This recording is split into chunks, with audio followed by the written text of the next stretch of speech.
I never thought a single sentence spoken so casually in front of dozens of smiling faces could slice through me the way it did. My sister Nia stood there in her perfect floral maternity dress, one manicured hand cradling her round belly, the other raising a glass of sparkling cider to the light streaming through the country club windows.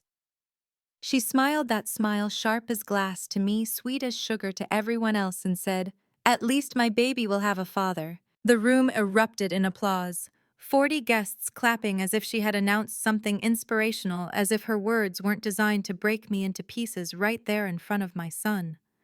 Even my mother Donna rose from her chair, nodding proudly, as if this was some kind of triumphant declaration.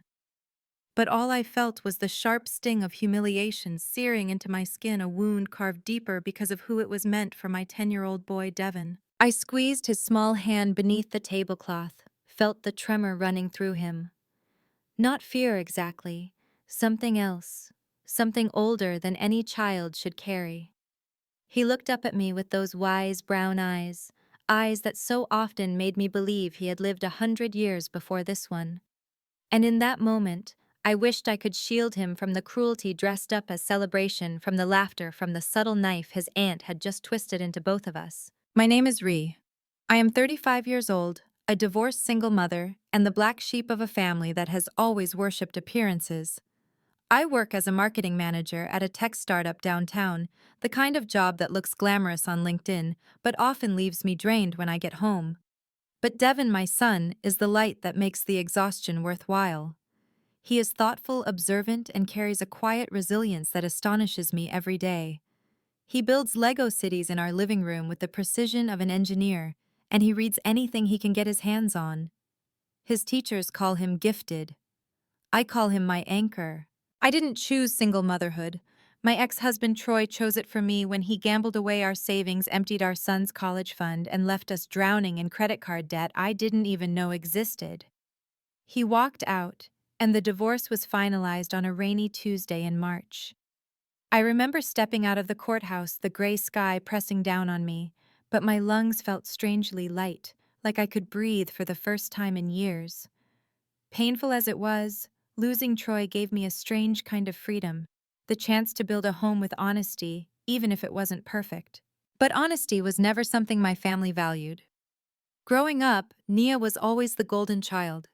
She married Mike right after college in a lavish ceremony at this very same country club, a wedding that cost more than my annual salary. She bought a colonial house in Westchester, sent out glossy Christmas cards every year, and posted smiling family photos in coordinated outfits for everyone to admire. She had the SUV, the designer wardrobe, the perfect life that my parents paraded as proof of their success as parents. And then there was me, the other daughter. The one who had married Troy in a courthouse with only our parents and his sister as witnesses. The one who ended up divorced, raising a child alone.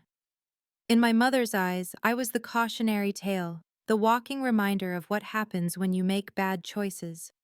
She never forgave me for leaving Troy, as though enduring his lies and addictions would have been more respectable than choosing my son's peace over appearances. My father Carl kept his distance from conflict, as he always had.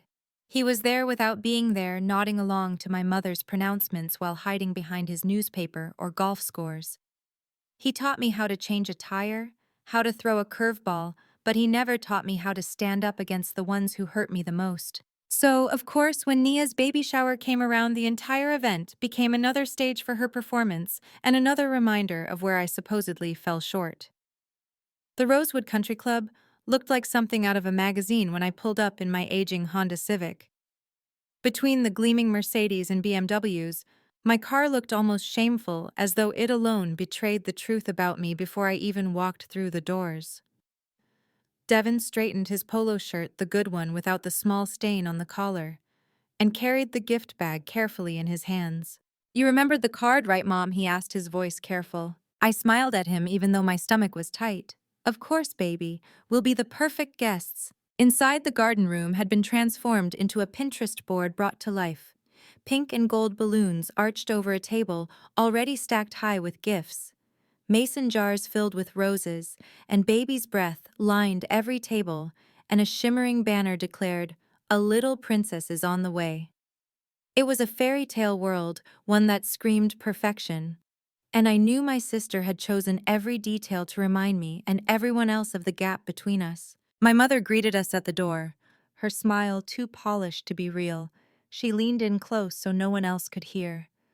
Ree, just smile, give your gift, and don't ruin this for your sister. This is her moment. Her moment. Always her moment. And I was always the one expected to fade into the background to smile politely, while my life was quietly dissected as a lesson in failure. We sat near the back, trying to blend in, but of course blending in never really worked. People notice when you don't belong, and they make sure you feel it. I watched Naya on her throne-like chair ribbons and baby bottles decorating the seat like it was designed for royalty. Mike hovered behind her, his hands resting possessively on her shoulders, his smile plastered on like he was auditioning for a commercial about the perfect family. Each guest's expensive gift was unwrapped with theatrical delight, each item admired, noted, and displayed. It was more parade than party. And then she came to mine. "This one's from Ree," she said, her tone shifting ever so slightly, preparing the room for disappointment. She pulled away the tissue paper and held up the quilt I had spent 2 months stitching by hand, each square embroidered with nursery rhymes, the back lined with organic cotton. Hours of work stitches made in quiet nights after Devon was asleep, poured into something I had imagined would be special. "How crafty?" she said, the word curling out of her mouth like an insult.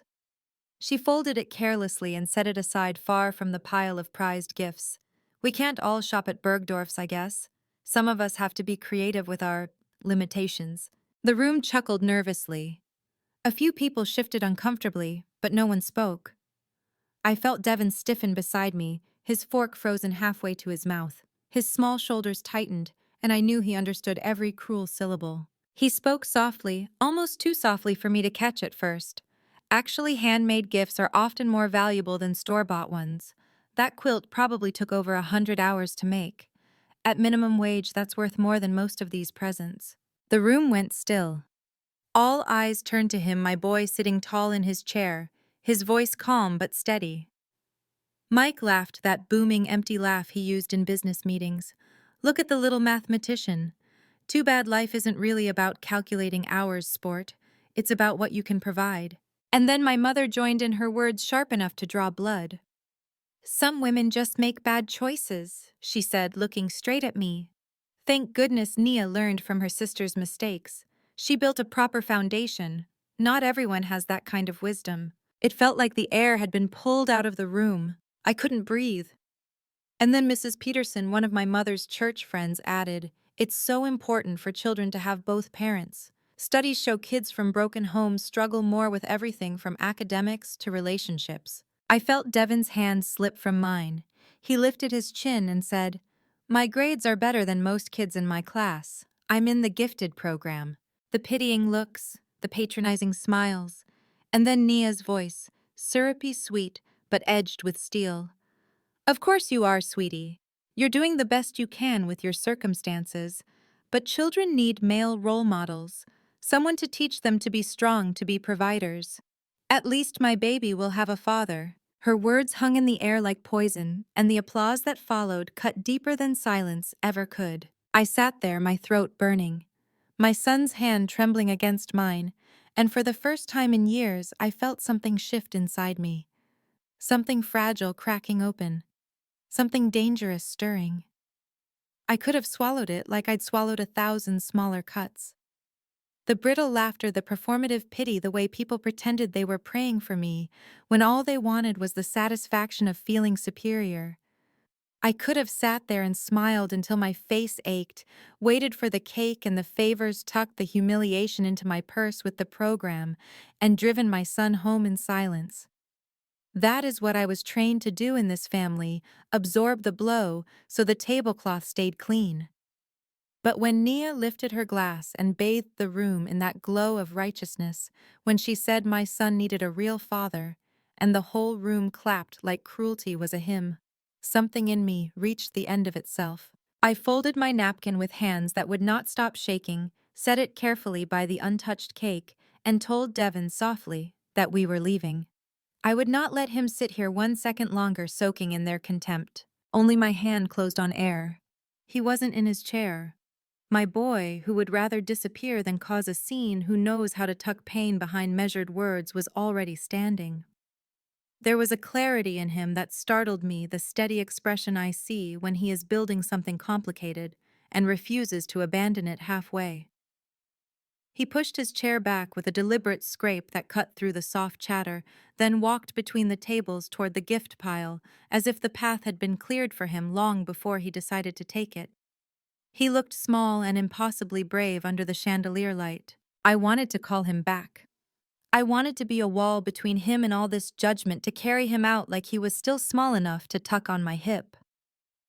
But there was a firmness in his shoulders. I recognized the quiet, marrow-deep certainty of a person who has decided to tell the truth, even if it costs them. He turned not to me, but to Nia, and spoke in that calm, precise voice that always makes teachers lean forward. He said he had a question. And in the two heartbeats between his words and the room's reaction, I knew we had stepped over a line we could not step back across. The room hushed with the eerie stillness of people preparing to be entertained by a child who will surely say something cute and harmless. But Devin didn't offer sweetness. He offered a scalpel.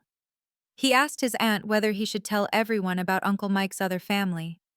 The syllables fell into the silence and seemed to keep falling through their champagne bubbles and curated laughter down into the foundations of the country club itself. I saw Mike's smile falter like a mask slipping, saw color drain from his face, as if someone had reached in and unplugged the performance. He tried to chuckle, tried to call my son Buddy, in that patronizing tone he uses on waiters and interns, but his voice cracked and never found its footing again. Devin didn't flinch. He raised the phone I let him carry only for emergencies, and without theatrics described the Tuesday afternoons when Mike had late investor meetings, but stopped not at any office at a blue house in Riverside, with a broken mailbox and a swing set in the front yard. He described a woman named Brittany in hospital scrubs, and a little girl with curly hair who ran to Mike yelling "Daddy." He named the girl. He named the color of her eyes and the small brown fleck in the left one that matches Mike's. He said she wore a frozen dress and light-up sneakers. He said Mike handed Brittany an envelope and told him that men sometimes have responsibilities they don't talk about, that this would be their secret. I didn't know I was crying until a tear reached my lip and tasted like metal. I had thought the worst wound tonight would be my sister's words. I had thought the cruelty was complete. But there is another kind of pain, the good kind, the kind that works like a surgeon cutting the infection out. Devin's words became that blade. I watched adults so certain of their moral superiority moments ago freeze with champagne half poured. I watched someone's pearls press against a throat suddenly too tight to swallow. I watched my mother's practiced smile harden into something ugly, with anger she could not aim at the right person, without cracking her own reflection. Nia tried to keep her mask on. She said of course the child was confused. She reached for a tone of indulgence that used to work on me when we were young, the voice that said, "You are overreacting. Be quiet. Don't embarrass us." But then Devin swiped to photos. He had taken them with the pure, devastating logic of a child teaching himself to build proof, because adults in his life had taught him that truth, without evidence, gets twisted into misbehavior. There was Mike on the porch, hugging the little girl, while Brittany stood in the doorway. There was Mike pushing the swing, his face open in a way I had never seen at these dinners. There was a backyard grill with an apron that said "Dad's Grilling," stretched over the torso of a man who had always liked to be seen as perfect without ever having to be true. The sound Nia made then wasn't a scream. It was more like a bone breaking a clean snap through the air that sent the room into the kind of chaos that looks quiet on the surface because everyone is trying not to look at it directly. She grabbed the phone, stared, and then flung it back like it had burned her. Mike reached for her, and she recoiled as if he were fire. Gifts skittered across the marble. The designer breast pump shattered, tiny bottles rolled like marbles under people's shoes. Someone crossed themselves. Someone else started recording. You could smell frosting and fear. My mother rose so quickly her chair crashed backward. She didn't go to Nia first. She came to me and my son like we were the ones who had pulled the rug out. She asked if I had put him up to this, as if I had coached a child in malice rather than raised a boy in honesty. I stepped between them before her words could land on him. I told her he had simply refused to agree to the lie. I told her the room had attacked him first with polished sentences about broken homes, instability, and proper foundations. My voice shook, but I did not look away. For the first time in years, I did not fold. Devin looked at his grandmother with an expression so solemn it made my heart ache. He said that Uncle Mike had asked him to keep the secret to avoid hurting Aunt Nia, but that Aunt Nia was already hurting, she just didn't know it yet, because everyone around her was busy admiring the wrapping paper. He said that when his father left, at least there was no pretending. The honesty of abandonment, brutal as it was, had been kinder than a lie dressed up in khaki pants and a good credit score. People started leaving then quietly and all at once like a tide turning. Mike's business associates slipped out past the toppled centerpieces. The book club women gathered in a semicircle, whispering advice they would later call support. The staff moved with the practiced choreography of those who have cleaned up after other people's messes for a living. I wanted to go to my sister, but there is a tenderness that cannot be received until shock loosens its grip. She was bent over, sobbing into her hands in the powder room by the time my mother steered her there, and nothing I could have said in that moment would have done more than clang against her pain. We left.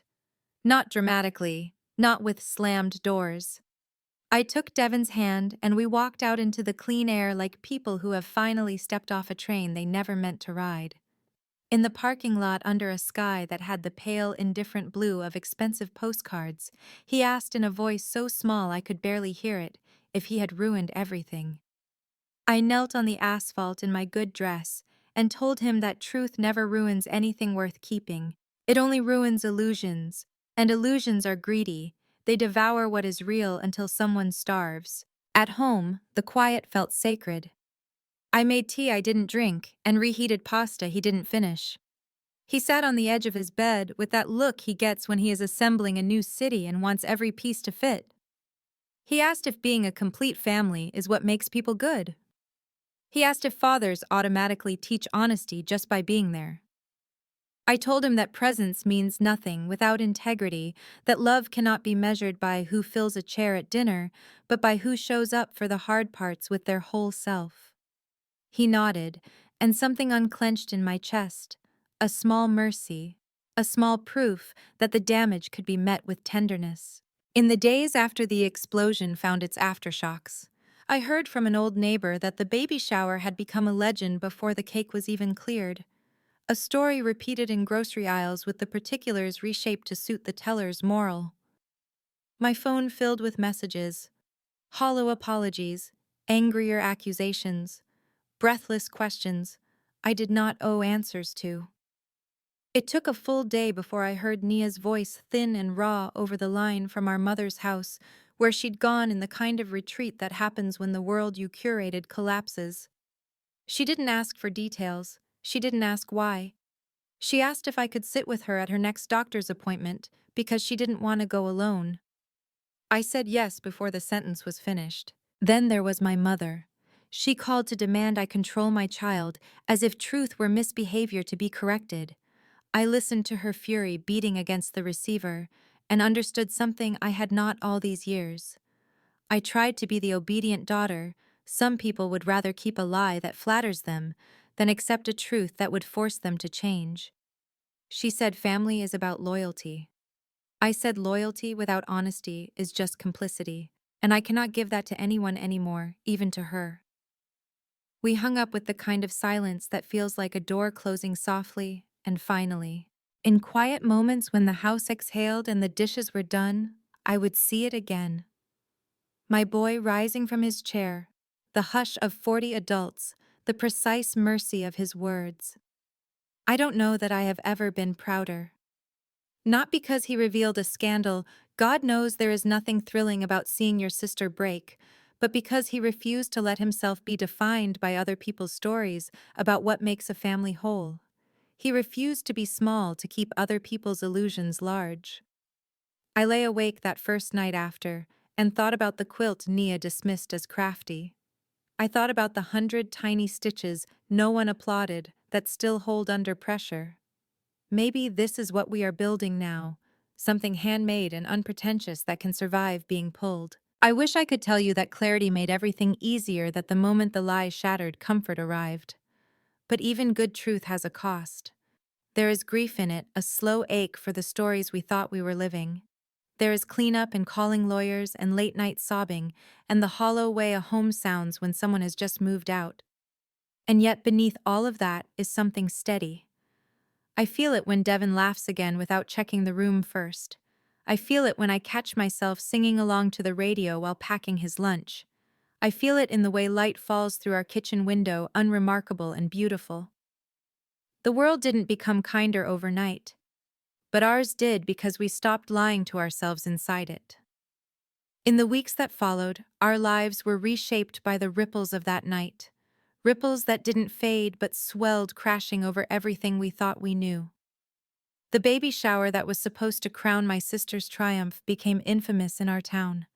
It was whispered about in grocery store aisles and retold in hushed voices over brunches, exaggerated in some details, but always circling the same undeniable truth. The perfect family image had shattered in front of 40 witnesses, and the hammer had been swung by a 10-year-old boy with steady hands. I thought the shame might crush me, that people would point and whisper about me being the single mother whose child caused a scene.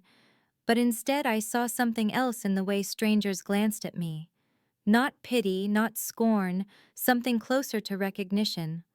Some of them even nodded small, almost imperceptible gestures that told me they understood more than they were willing to say out loud. Because in their own ways, they too had lived under the weight of family secrets and glossy illusions. And there was something strangely liberating about having the ugly truth dragged into the light, no matter how brutal the exposure had been. Nia, of course, could not hide. She moved back in with our parents within 2 weeks, her swollen belly and stormy silence filling the house where we both grew up. Divorce papers were filed almost immediately, her lawyer wasting no time gathering the evidence Devin had revealed. It turned out that Mike's double life wasn't just a rumor, it was a fully documented betrayal that stretched back 4 years.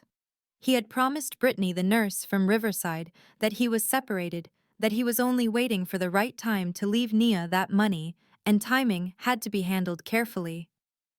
Lies upon lies, stacked neatly, like the cards of a house destined to collapse. My mother Donna could barely contain her humiliation. She had spent decades curating Nia as her masterpiece, her proof to the world that her family was polished and whole. Now, every whispered retelling of the baby shower cut through her carefully woven fabric of pride. She turned that humiliation into anger, of course directed at me as always. I was the one who had let my son speak. I was the one who hadn't stopped him. I was the one who had destroyed her perfect tableau. She called one evening, her voice sharp enough to slice through the phone line. "Do you understand what you've done, Ree? Do you have any idea the damage Devin has caused?" I closed my eyes, let her words hit me like hailstones, cold and bruising. "Mom," I said, finally steadying my voice. Devin told the truth. The damage was already there. He just revealed it. "Children shouldn't involve themselves in adult matters," she snapped. "Maybe the adults should stop behaving like children then," I said before I could stop myself. Silence followed, heavy and loaded, before she hung up without another word. But the truth was that my son had done what none of us had the courage to do. He had refused to let lies masquerade as love. He had refused to let cruelty stand unchallenged. And even as my mother tried to cast him as the villain, I knew in the marrow of my bones that he was the only one who had acted with integrity that day. Nia's rage eventually turned inward. I visited her a week after she moved back home. She was curled on the couch in our parents' living room, surrounded by boxes of tissues and untouched meals.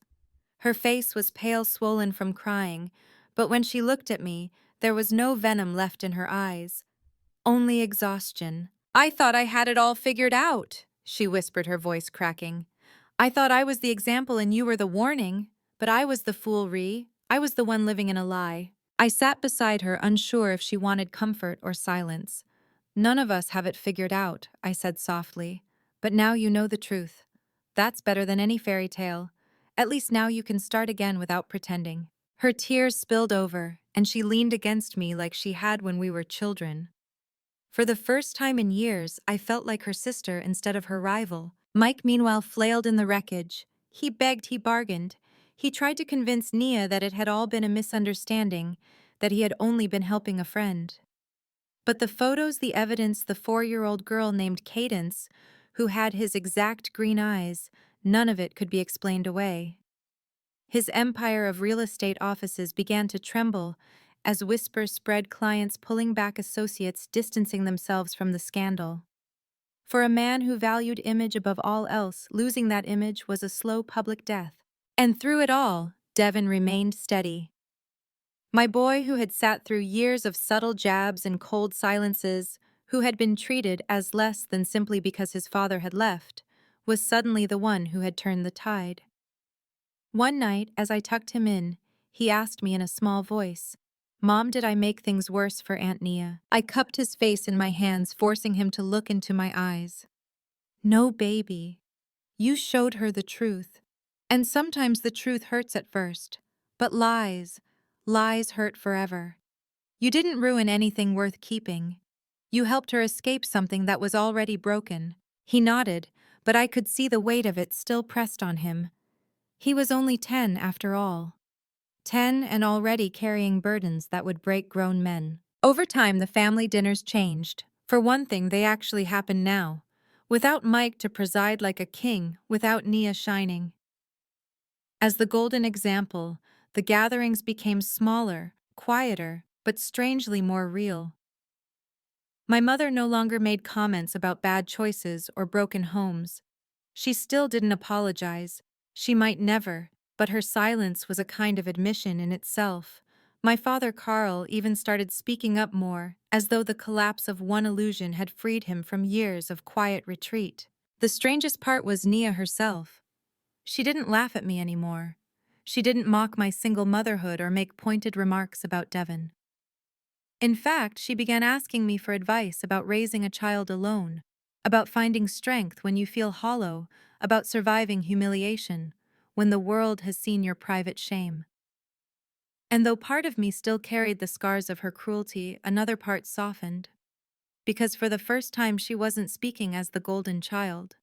She was speaking as a sister, bruised and human. 2 months later, I was in the delivery room with her when she brought Oliver into the world. I held her hand through every push, wiped her tears when she cried out, whispered encouragement into her ear.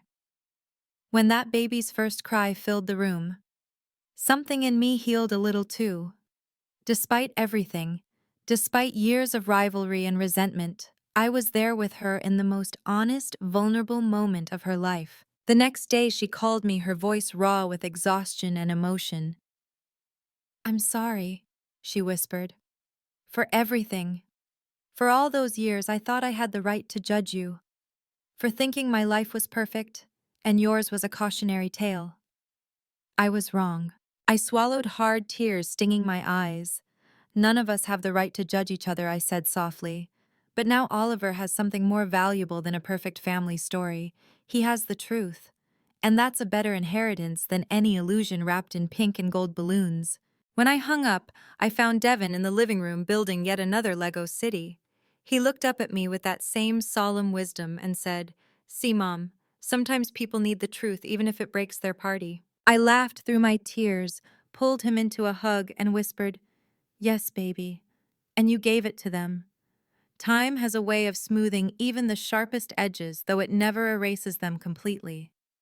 Weeks turned into months, and though the chaos of the baby shower became less of a headline in whispers around town, it never fully disappeared. People still looked at me differently, still tilted their heads, as if they were weighing whether to pity me or admire me. And while I hated being the subject of gossip, I couldn't deny that some part of me welcomed the shift. For once, I wasn't being pitied as the broken single mother. I was being seen as someone who had stood in the storm and not collapsed. But if the world's view of me had changed, what mattered most was how things shifted inside my own family. Nia was quieter now. The woman who used to sparkle in every room, who used to make even her small accomplishments feel like crowning achievements, had dimmed. She lived back at my parents' house with her newborn son Oliver. Her voice was gentler, almost fragile when we spoke.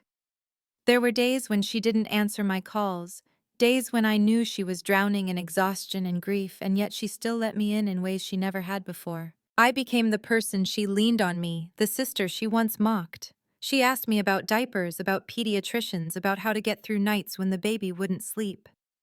And sometimes when her voice wavered, she asked me how to get through the bigger things, the betrayal, the shame, the way she couldn't stop replaying Mike's face when Devin exposed him. "You survived your own storm," she whispered one night as Oliver cried in the background. "How did you do it?" I thought about the years I had spent picking up the pieces of Troy's gambling, about the nights I cried quietly into my pillow so Devin wouldn't hear. I thought about the mornings I forced myself out of bed, even when I felt like I was buried under rubble. I didn't survive because I was strong. I told her honestly. I survived because I had no choice. Devin needed me, and every day I chose him even when I couldn't choose myself. She cried softly at that, and for the first time in my life, I didn't feel like we were enemies in an endless competition. I felt like two women scarred in different ways, finally laying down their weapons. My mother Donna struggled more than either of us. For a woman who had built her identity on appearances, the collapse of Nia's perfect marriage was like a wound she couldn't stop picking at. She still tried in her way to cling to the old narrative. "It's not your fault, Nia," she would say, patting my sister's hand. "Men can be so weak. He deceived you. You couldn't have known." But there was no compassion left in her voice for me. She still looked at me with that tightness around her mouth, as if my very existence was a reminder of the cracks in her foundation. The irony, of course, was that it wasn't my brokenness that exposed our family's fragility. It was the very pedestal she had placed Nia on. My father Carl surprised me. He had always been the quiet one, the man who avoided conflict by slipping into the background. But after the baby shower, something shifted in him too. Perhaps watching his grandson stand up in front of 40 adults had stirred something he'd buried long ago. He began speaking more at family dinners, gently but firmly, redirecting my mother when she started to criticize. He looked me in the eye, more often held Devin's hand longer when they said goodbye. One evening, after everyone else had gone to bed, he stood with me in the kitchen and said, "You did good, Ree. Raising him. You did good." I didn't even know how much I needed to hear that until the words cracked me open. And then there was Devin. My son, the boy who had detonated the truth like a bomb, and walked away with a quiet strength most men never learn. He carried himself differently after that night, as if he understood the weight of what he'd done, but also the freedom it had given him. The cruel words that once cut him, that he was less than incomplete fatherless, seemed to bounce off him now. He still asked me questions late at night, questions that revealed just how deeply he was processing everything. "Mom," he asked one evening, his voice small in the dark, "why do people think having a dad makes you better?" I sat on the edge of his bed, searching for words. "Because people like simple stories," I said slowly. "They like to believe that a family looks one way, mom and dad and kids, because it's easier than admitting that life is messy. But being loved, being taught honesty, being shown respect, that matters more than who sits at the table." He thought about that for a while, then whispered, "Uncle Mike had a dad. Dad had a dad. And they still lied. Maybe it's not about having a father. Maybe it's about having someone who tells you the truth." His words pierced me in the best way, a balm on years of doubt. I hugged him tightly and told him he was right. And in that moment, I realized something profound. My son wasn't just surviving in a so-called broken home. He was thriving in a home built on honesty. And that made it stronger than most. Of course, the world didn't stop testing us. There were awkward encounters in grocery stores, moments when strangers leaned in a little too eagerly to whisper, "Is it true what your son said?" There were schoolyard comments Devin had to endure, kids repeating what they'd overheard their parents say. But he handled it with a grace that astonished me. He didn't lash out. He didn't retreat. He simply shrugged, sometimes even smiled, and said, At least we don't lie. One evening, a neighbor stopped me in the driveway. She was older, a widow who had lived down the street for years. "Your boy is something special," she said quietly. "He's teaching this whole town more about integrity than any of us expected." Her words warmed me in places I had long since thought were frozen. Meanwhile, Nia's healing was messy, but real. She filed for divorce with a determination that surprised everyone. She stopped posting curated photos online. She even joined a support group for single mothers, a group I had once been too proud or too ashamed to consider. And slowly, painfully, she began to rebuild herself. Oliver became her anchor just as Devon was mine. And though she never said it out loud, I think she finally understood me. There was one night, months after Oliver was born, when Nia and I sat together on her porch. The babies were asleep inside. She held a cup of tea, her hands trembling slightly. "Do you ever stop feeling broken?" she asked suddenly. I looked at her, at the sister who had once mocked me for my scars but was now showing me hers. "I don't think you stop feeling it," I admitted. "But you learn that broken doesn't mean worthless. Sometimes the cracks are the only places where the light gets in."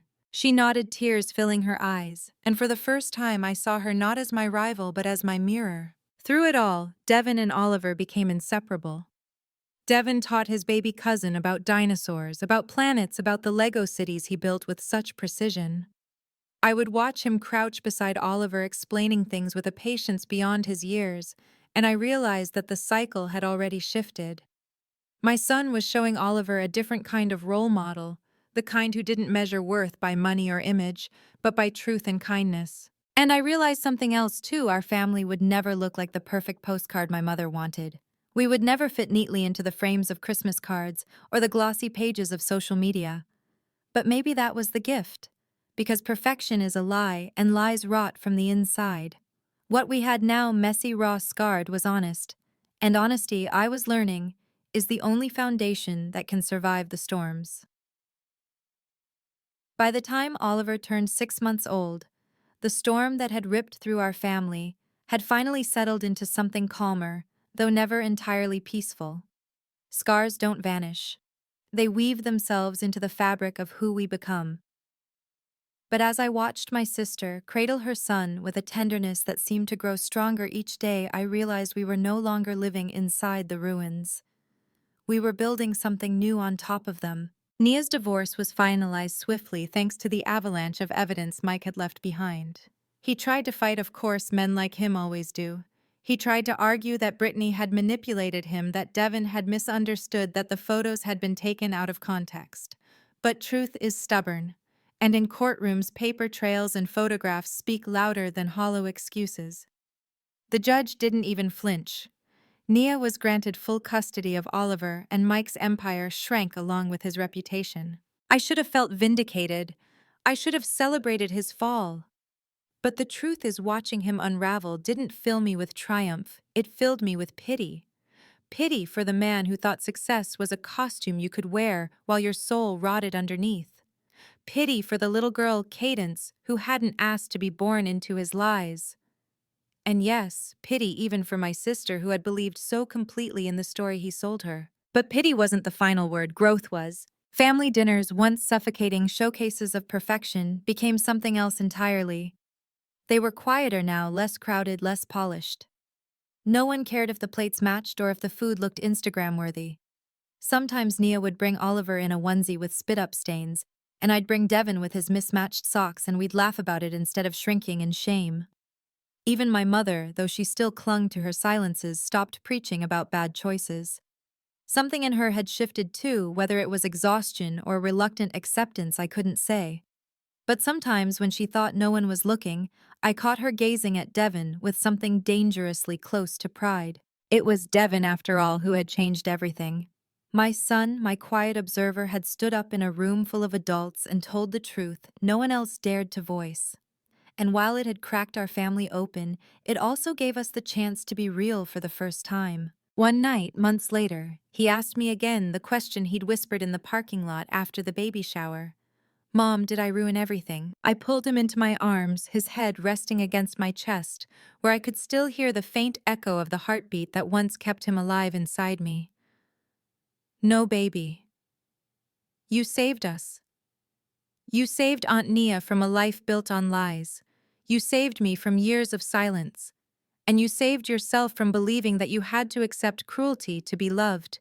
You didn't ruin anything. You gave us a chance to begin again. He looked up at me, his brown eyes wide and steady. So, telling the truth makes you strong. I kissed his forehead. Yes, stronger than any illusion ever could. The story of that baby shower became more than gossip. It became legend in our community. People whispered about it at the grocery store, at church, at the local park. Some were scandalized, others secretly thrilled, but the version that mattered most wasn't theirs, it was ours. To me, it was the day my son taught a room full of adults that truth doesn't wait for permission, that children sometimes carry more courage than their elders, and that a so-called broken family can still be whole when it's built on honesty. When Nia gave birth, I was there holding her hand. And when Oliver opened his eyes for the first time, I saw something shift between us two sisters who had been set against each other for decades, finally realizing that life isn't a competition.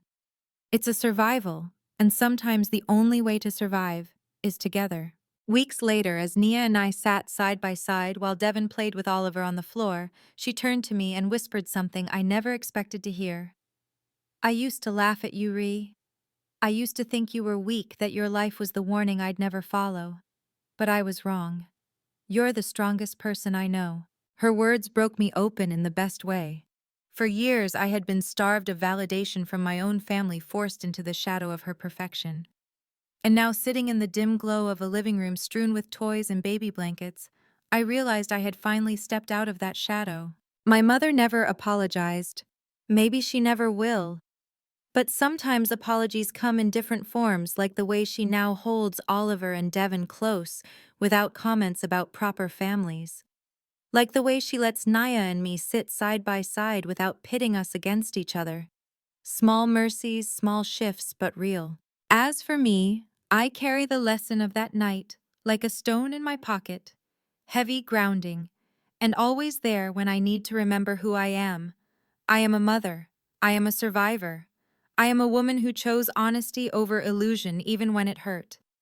And though I once believed my life was the cautionary tale, I see now that it was the warning about the cost of lies. When I look at my son, I know the truth. I didn't raise a boy who would be defined by absence. I raised a warrior who taught the world that broken doesn't mean less, and silence doesn't mean safe. He showed us that truth, even when it explodes, leaves behind something worth holding on to. And that is what I want you listening to my story to take with you. Maybe you've been judged for not having the perfect family. Maybe you've been told you were less because your life didn't look like the postcard. Maybe you've carried shame that never belonged to you in the first place. But hear me, you are not less. You are not broken. You are real. And real is always stronger than perfect. So if this story touched you, if you saw a piece of yourself in my pain or my healing, I hope you'll stay with me. Share this video with someone who needs to hear that they are not defined by their scars. Leave a comment and tell me your own truth, because when we speak, we break the silence that feeds the lies. And if you want to walk with me through more stories like this, raw, imperfect, honest, please, like this video, subscribe to the channel and join this community where we don't pretend perfection, we tell the truth. Because in the end, the truth is the only inheritance worth leaving.